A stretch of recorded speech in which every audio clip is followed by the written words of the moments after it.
If you compare with the one came in,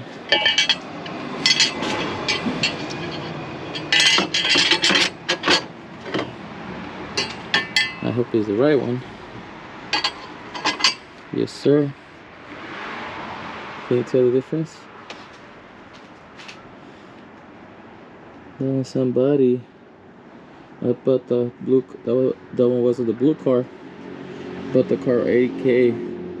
Somebody probably was messing with it. It could have been a bit even about a stock. So that big hole causes the probably injector starting from fuel.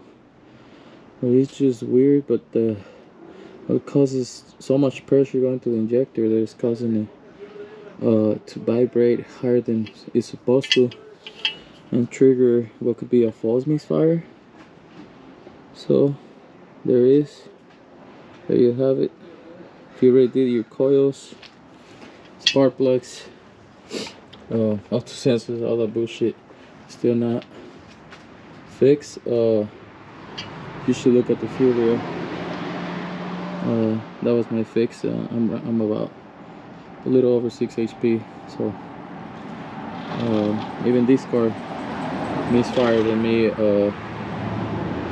while I was testing afterwards after the installation. So that's the reason I had to order these for eBay. Looks pretty good. All right.